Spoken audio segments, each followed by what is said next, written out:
Clap de fin sur la session de formation intitulée 8 de week-end sur le renforcement de capacité des jeunes en communication audiovisuelle et numérique. Voilà pour le sommaire.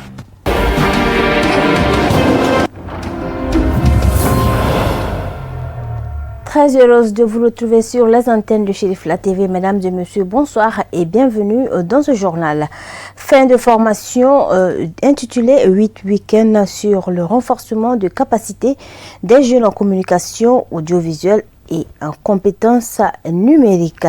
Durant 2 mois, une dizaine de jeunes ont bénéficié de la dite formation initiée par NCP News en collaboration avec le conseil communal de la jeunesse de Djelibougou, arrondissement 1 du district de Bamako. Le récit, c'est avec Sadio Sidibi.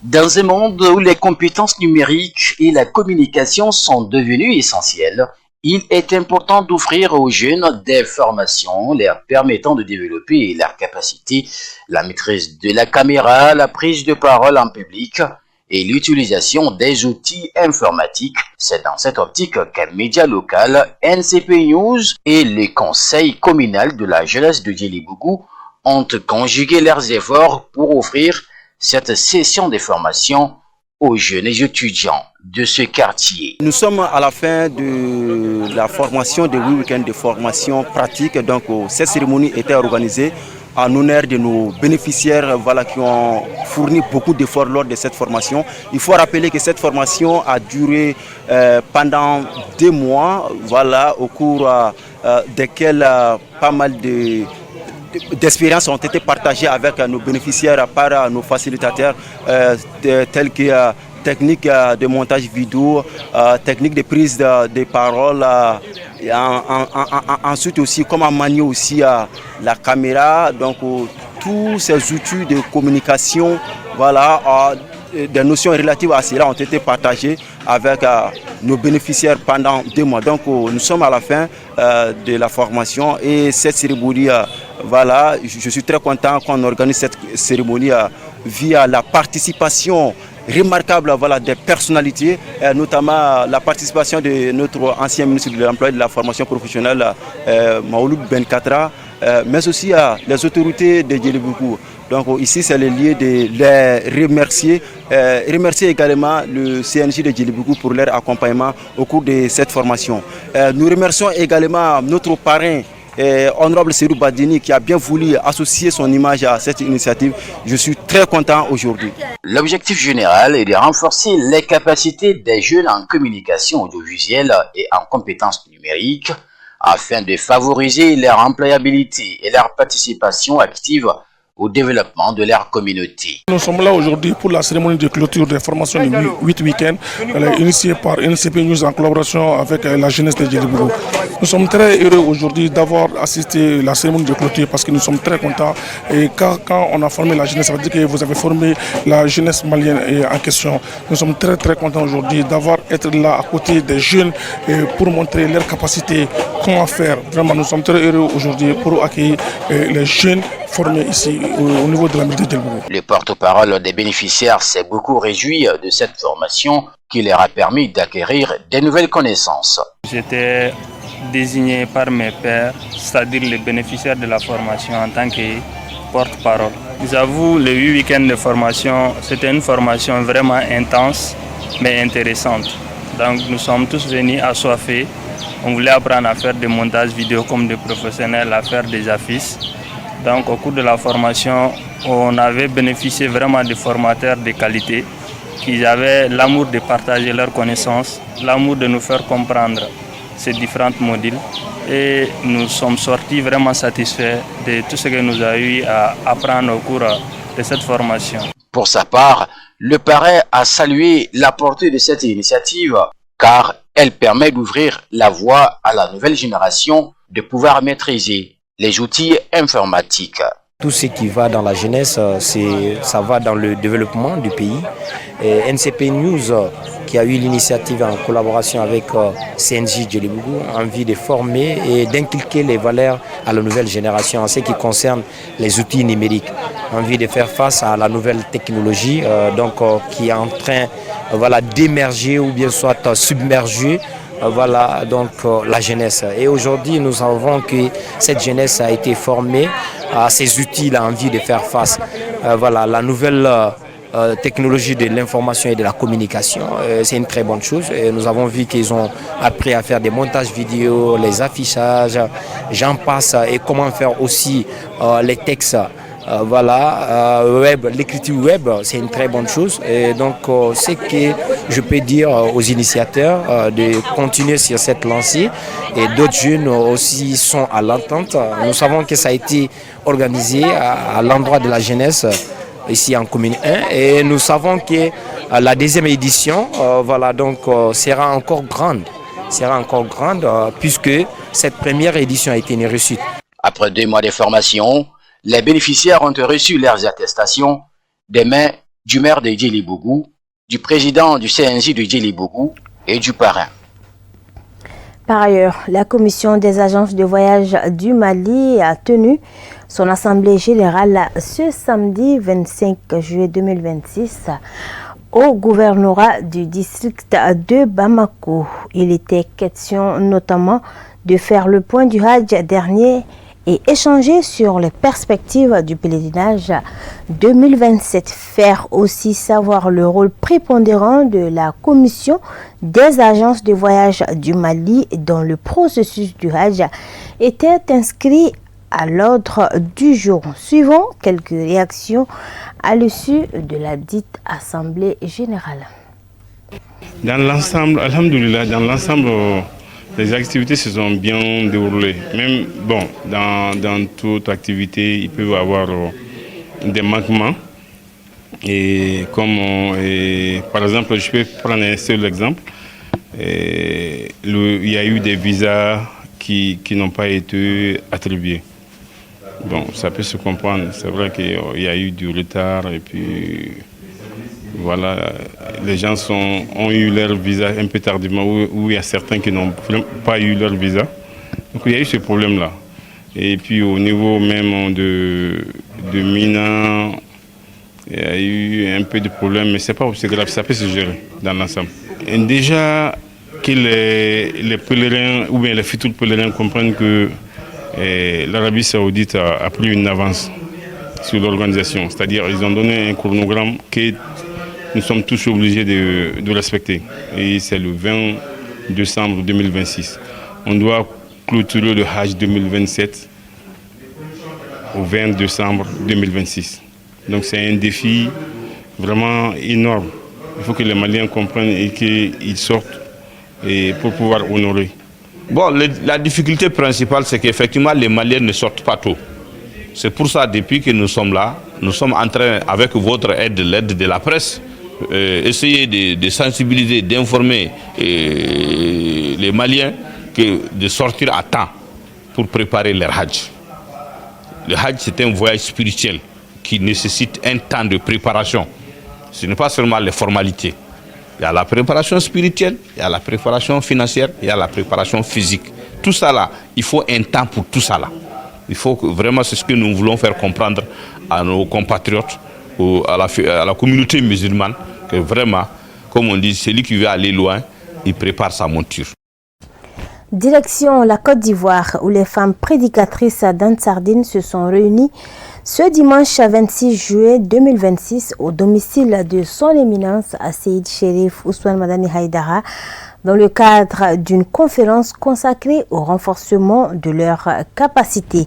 Placée sous la présidence de Cheikh Mohamed Lamine Cham, disciple du guide spirituel des Ansar, cette rencontre visait à outiller davantage les femmes prédicatrices dans l'accomplissement de leur mission, notamment à travers l'amélioration des techniques de prêche. Notre envoyé spécial Bouya Djageli Koulibaly, Amadou Diallo, commenté par Moussa Famba.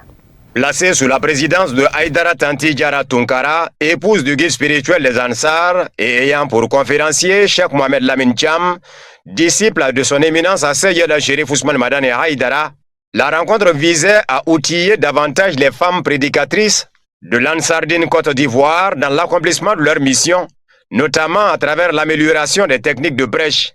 Intervenant à cette occasion, Cheikh Mohamed Lamine Cham président international de la branche des prédicateurs de la Fédération Ansardine Internationale FADI, a prodigué des précieux conseils aux femmes prédicatrices, les invitant à poursuivre leur engagement dans la transmission des valeurs religieuses.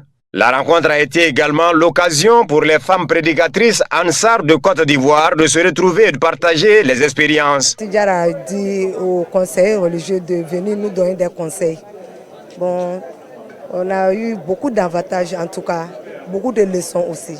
Voilà, les appels qu'on peut lancer les autres en Sardine ou bien les autres femmes de Dayat en Côte d'Ivoire, que de prendre courage et de étudier beaucoup. Voilà. Donc parmi les conseils, nous avons vu qu'il faut qu'on apprend. C'est dans l'apprentissage qu'on peut tout savoir, Inch'Allah. Bon, nous nous sommes rassemblés aujourd'hui à l'occasion de se connaître parmi les Dayat en Sardine de Côte d'Ivoire. Donc on a eu l'occasion de se connaître, de se rassembler et puis on a eu l'occasion aussi de voir Tantidjara Tungara, Inch'Allah. L'épouse du guide spirituel des Ansar, Aïdara Tantidjara Tungara, a également apporté ses conseils et ses encouragements aux participantes. Une rencontre qui témoigne de la volonté des femmes prédicatrices d'Ansardine Côte d'Ivoire de renforcer leur rôle dans la diffusion des enseignements religieux en phase avec les idéaux du président du Haut Conseil islamique, son éminence Seyyed Cherif Ousmane Madani Haïdara. Toujours à Abidjan, le nouveau bureau de la branche des prédicateurs d'Ansardine Côte d'Ivoire a été présenté dans la soirée du dimanche au guide spirituel des Ansars à son domicile. Composé de 21 membres, ce bureau est dirigé par El Hadj Moussa Sangaré, désormais chargé de conduire les actions de la branche des prédicateurs sur l'ensemble du territoire ivoirien. Moussa Fomba nous revient. Cette présentation avait pour objectif de permettre aux membres du nouveau bureau de solliciter les bénédictions et les conseils du guide spirituel des Ansars pour la réussite de leur mission de prêche et de sensibilisation. Une mission qui vise notamment à transmettre les valeurs de l'islam et accompagner les fidèles dans la voie du salut, en phase avec les idéaux de son éminence Seyyed Cherif Ousmane Madani Haïdara. Au cours de la cérémonie, les femmes Ansar de Côte d'Ivoire ont attribué un tableau au guide spirituel des Ansars en l'honneur de sa sainte mère, Feu Bassitan Traoré, tout en sollicitant les bénédictions de son éminence, afin que des modèles de femmes inspirants émergent au sein de la communauté Ansar de Côte d'Ivoire, à l'image de sa défunte mère, Bassitan Traoré. La rencontre avec le guide spirituel, la Seyyed Cherif Ousmane Madani Haïdara, c'est une rencontre de satisfaction. Une rencontre qui nous a honoré la nuit là. Parce que la rencontre d'abord avec le guide, c'était une mission qui va à l'endroit de l'islam. Donc c'est lui qui nous a guidés et celui qui continue à nous guider sur le droit chemin. Mais on ne fait que rendre gloire à Dieu le Tout-Puissant, qui a accepté que nous soyons le suiveur de cet grand homme, le sauveur de l'humanité. Sans lui, dans le monde aujourd'hui, on peut dire que l'islam était déjà en faillite. Mais par sa prêche, par sa modeste qualité, aujourd'hui l'islam a une tête haute qui a aujourd'hui une fierté pour l'islam. Effectivement, ça conseille nous va toujours droit au cœur. Ça conseille, c'est un soulagement solennel, c'est je peux dire une satisfaction morale, vraiment pour nous qui sommes ses suiveurs, nous qui sommes ses élèves, nous qui sommes ses représentants.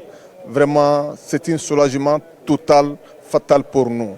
Parce qu'à travers lui, aujourd'hui, chacun d'entre nous arrive à se ressaisir, à se suivre, à se conseiller ou bien à se soumettre de tout ce que Dieu demande. Et aussi, ça nous donne aussi la motion pour encourager nos amis, nos collègues, nos voisins à travers l'islam. Donc vraiment, son rencontre de cette nuit, c'est un grand honneur pour nous. En tout cas, le bureau que nous venons de présenter, le bureau est prêt à fournir toutes les énergies pour que tout ce que le guide demande et tout ce qu'il attend de nous pour servir réellement, moralement, physiquement, tout ce que le guide veut de nous. Sans doute, et on demande aussi à nos guides de continuer à prier pour nous, pour que ce bureau soit un bureau de qualité, de capacité, un bureau modeste, un bureau qui représente fortement l'islam en Côte d'Ivoire. À cette occasion, son éminence Seyed Chérif Ousmane Madani Haïdara a prodigué de nombreux conseils à la branche des prédicateurs de l'ADN Côte d'Ivoire. Il les a exhortés à faire preuve de sagesse, de patience et d'écoute dans l'exercice de leur mission. Le guide spirituel des Ansar a également invité les membres du nouveau bureau, qui sont ses disciples, à s'inspirer de son propre parcours, marqué par de nombreuses épreuves au début de sa mission de prédication, lorsqu'il n'était pas toujours compris. Il les a encouragés à rester humbles, à adopter une conduite exemplaire et à ne pas se laisser détourner par la recherche du gain facile. Selon lui, la persévérance et la fidélité aux valeurs prônées permettront, avec le temps, d'obtenir les bénédictions humaines et spirituelles.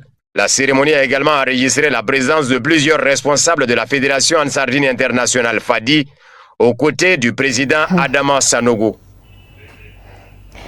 En Côte d'Ivoire, le Conseil supérieur des chefs coutumiers a réservé un accueil empreint de tradition et de fraternité à Seyid Chérif Ousmane Madani Haïdara. En signe de respect et de considération, une délégation du Conseil supérieur des chefs coutumiers s'est rendue à son domicile d'Abidjan le mardi 21 juillet pour lui souhaiter un excellent séjour dans le pays. Alhamidou Badini sur les images de Loutou Sidibé. À travers un message officiel de bienvenue, le Conseil supérieur des chefs coutumiers de Côte d'Ivoire a salué la présence du guide spirituel des Ansars sur le sol ivoirien qu'il qualifie de bénédiction pour l'ensemble des autorités traditionnelles du pays. Fidèle aux valeurs de respect des us et coutumes, le Conseil a dépêché une forte délégation chargée de présenter à son éminence Seyid Chérif Ousmane Madani Haïdara la kouba traditionnelle, symbole d'hospitalité, tout en lui souhaitant un excellent séjour placé sous le signe de la paix, de la santé et de la quiétude. Au nom du Conseil supérieur des chefs coutumiers de Côte d'Ivoire, nous venons fraternellement vers vous avec respect et humilité. Nous sommes venus aujourd'hui au domicile des Amziou, à Cocody Rond-Point Ado, pour vous adresser nos civilités et vous dire Idansé, Akwaba, Ibola Ikasso, Inana Ikasso. En langue traditionnelle ivoirienne, cela veut dire bienvenue, bon séjour, que la paix, la grâce et la bénédiction d'Allah vous accompagnent. Éminence Cheikh, votre venue en Côte d'Ivoire pour prêcher la paix, l'harmonie et la fraternité est une miséricorde pour notre nation. Le grand rassemblement du 25 juillet de l'an de grâce 2026 au stade Félix Houphouët-Boigny sera, Inch'Allah, un moment d'unité pour tous les Ivoiriens et tous les fils d'Afrique. Le Conseil supérieur des chefs coutumiers de Côte d'Ivoire, gardien des us et coutumes, vous réaffirme son soutien total à cette noble mission. Qu'Allah, le Tout-Puissant, soit notre rempart. Dans l'amour du sceau du prophète Mohammed, sallallahu alayhi wa sallam, que la paix d'Allah soit sur lui, sa noble famille, sur ses descendants et sur nous tous. Nous prions pour que votre séjour sur la terre ivoirienne soit merveilleux, sécurisé, béni et fructueux. Qu'Allah subhanahu wa ta'ala vous accorde force, santé, sagesse et longue vie pour accomplir cette mission. Éminence Cheikh Idansé, Akwaba, Ibola Ikasso, Inani Ikasso. Vous êtes ici en Côte d'Ivoire chez vous. Nous vous remercions. Qu'Allah subhanahu wa ta'ala agrée nos vœux. Amin. Bonjour à tous. Bonjour à tous les membres du Conseil. Bonjour à tous les chefs religieux. Je suis très honorée de prendre la parole. Et je suis la représentante de Sa Majesté la Reine-Mère nationale. Alors, elle aurait aimé être présente ce soir, mais elle a été retenue. Donc, elle présente toutes ses excuses, mais elle est très, très honorée de pouvoir faire partie de ce rassemblement qui aura lieu le 25 juillet. Merci à tous et on va continuer la réunion tous ensemble. Très touché par cette marque d'estime, le guide spirituel des Ansars, son éminence Seyid Chérif Ousmane Madani Haïdara, a exprimé sa profonde reconnaissance envers les chefs coutumiers ivoiriens. Il a salué leur sens élevé de l'accueil, de la fraternité et du vivre ensemble avant de formuler des prières pour la paix durable, l'unité et la prospérité de la Côte d'Ivoire, ainsi que pour le renforcement des liens de fraternité entre les peuples de la sous-région. Il se sent actuellement chez lui-même. Il ne se sent pas à l'étranger. Il est fier de vous et la reconnaissance dont Sa Majesté vient d'énoncer, il n'a fait que son devoir. Il devrait faire ça et il l'a fait. Et il l'a fait sans attendre une sorte forme de reconnaissance. Il l'a fait à cause de Dieu, à cause de la fraternité qui est entre ces deux pays, qui est la Côte d'Ivoire et le Mali. Car la Côte d'Ivoire et le Mali, c'est comme deux poumons dans un seul corps. Donc nous sommes très contents. Vraiment, nous saluons les chefs, les rois, nous saluons tous les chefs coutumiers. La rencontre est sanctionnée par la formulation des bénédictions. Dans son domicile à Abidjan, toujours, le guide spirituel des Ansar, Seydi Chérif Ousmane Madani Haïdara, a reçu une délégation des ressortissants du Dja en Côte d'Ivoire. Visite fraternelle ponctuée des mots de reconnaissance au président du Haut Conseil islamique du Mali sont les mobiles réels de ce déplacement. Samaïra Sanogo nous en dit plus. Composée des ressortissants de la localité de Dja en Côte d'Ivoire, cette délégation conduite par ses leaders est reçue avec tous les honneurs dans la résidence chérifienne à Abidjan par le président de la Fédération islamique du Mali. Rendre visite à Assey de Chérif Ousmane Madani Haïdara et reconnaître ses efforts par des propos bien choisis est tout le sens de cette visite de courtoisie. Sourire aux lèvres et satisfaction affichée, les visiteurs retournent comblés de joie suite à cette rencontre avec le président du groupement des leaders spirituels musulmans du Mali. Occasion tout de même saisie pour saluer la disponibilité d'Assey de Chérif Ousmane Madani Haïdara et comme pour dire qu'ils ne sont pas venus les mains réduites, les visiteurs remettent au président de la Fédération islamique du Mali un livre sacré du Saint-Coran, une copie du Saint-Coran. Poursuivant leurs interventions, les visiteurs ont tenu des propos de reconnaissance appuyés par des témoignages forts sur l'engagement et le dévouement du guide spirituel de Ansar à la cause de l'humanité toute entière. Dans la foulée, d'autres intervenants appréciant l'initiative de cette visite des ressortissants de Dja à Assey de Chérif Ousmane Madani Haïdara à juste titre diront que le guide spirituel de Ansar reste une référence en termes de vivre ensemble ainsi que dans la quête perpétuelle de la paix et de la cohésion sociale. Pour sa part, le président de la Fédération islamique du Mali a de vive voix apprécié la démarche à juste titre avant de saluer la bonne foi des visiteurs. Il a par la même occasion conclu son intervention par des précieux conseils et bénédictions à l'endroit de l'assistance. Le guide spirituel de la communauté musulmane des Soufis de Côte d'Ivoire, Cheikh Soufi Konaté, a conduit une délégation pour une visite de courtoisie à Seydi Chérif Ousmane Madani Haïdara, guide spirituel des Ansar dans sa résidence au rond-point Ado en Côte d'Ivoire. Abdul Karim Sako pour le commentaire. Le guide spirituel des Ansar, Seydi Chérif Ousmane Madani Haïdara, a reçu une délégation de la communauté musulmane des Soufis de Côte d'Ivoire. La dite délégation était conduite par le guide spirituel de la communauté musulmane des Soufis de Côte d'Ivoire, Cheikh Soufi Konaté. La visite de courtoisie se veut une expression de reconnaissance et d'hommage rendue à Seydi Chérif Ousmane Madani Haïdara, guide spirituel des Ansar, pour son enseignement dont Cheikh Soufi Konaté a bénéficié par le passé. La rencontre au domicile de Seydi Chérif Ousmane Madani Haïdara a été un moment convivial de retrouvailles entre guides et disciples.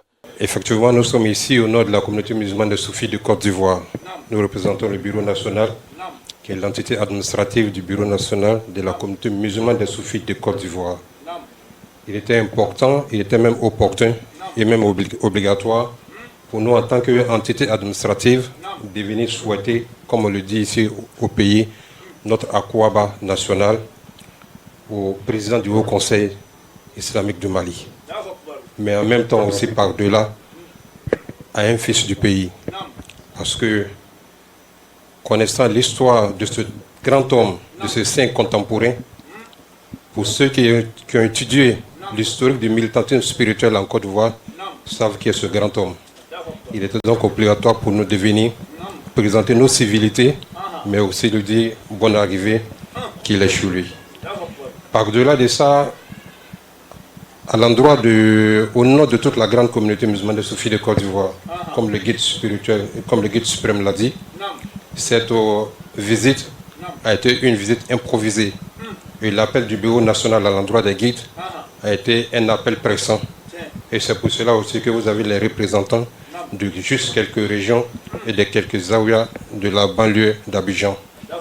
Nous disons merci aux guides, le président du Haut Conseil islamique du Mali, à Cheikh Chérif Ousmane Madan Haïdara, à toute la grande maison de Ansar-Dine international, qu'au nom du bureau national de la communauté musulmane de Soufis de Côte d'Ivoire, nous sommes ici et nous sommes chez nous et nous sommes contents. La délégation de la communauté musulmane des Soufis de Côte d'Ivoire n'est pas venue les mains bredouilles. Elle a offert un tableau à l'effigie du guide spirituel des Ansar à Seydi Chérif Ousmane Madan Haïdara. Suivons à présent l'actualité nationale et internationale en brève, commentée par Moussa Fomba.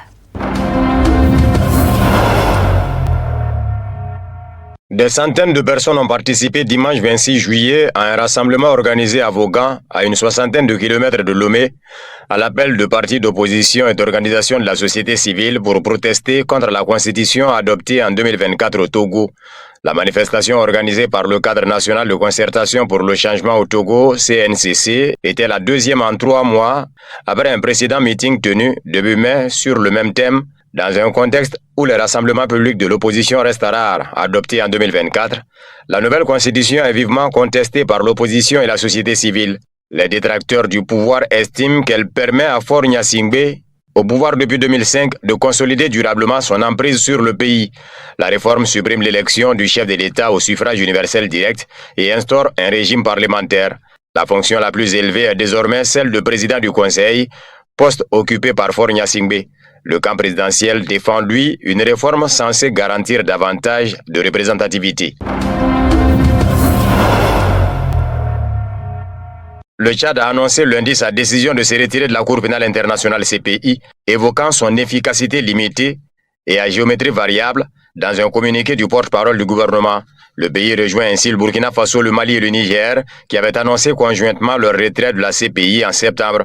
La décision du Tchad intervient aussi après l'annonce vendredi du retrait définitif du Venezuela de l'institution, qui poursuit les individus pour crimes de guerre et crimes contre l'humanité. Selon un communiqué publié jeudi dernier sur la page du ministère des Affaires étrangères tchadien, cette décision intervient sur demande des États-Unis. Le sous-secrétaire d'État américain chargé des affaires africaines aurait en effet exhorté le gouvernement tchadien à reconsidérer son adhésion à la CPI au cours d'un échange téléphonique jeudi.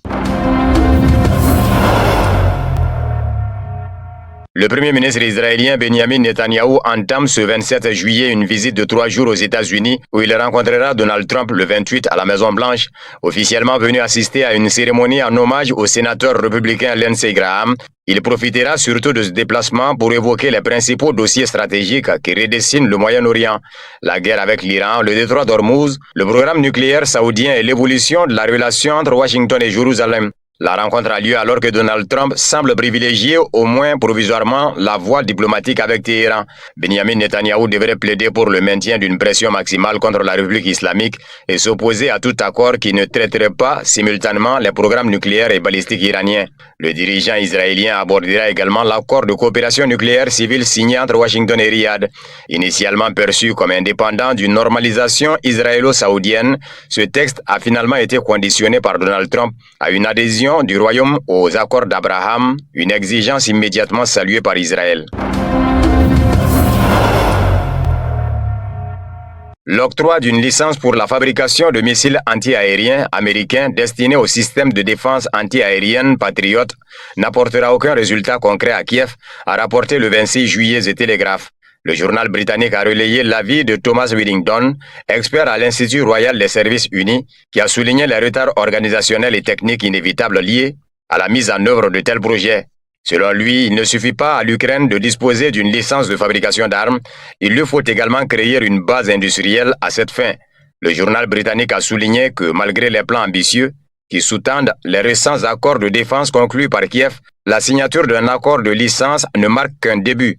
La situation est encore compliquée par le fait que les composants clés du Patriot, notamment les têtes chercheuses et les moteurs de fusée Propergol solides, ne sont disponibles qu'en quantité extrêmement limitée.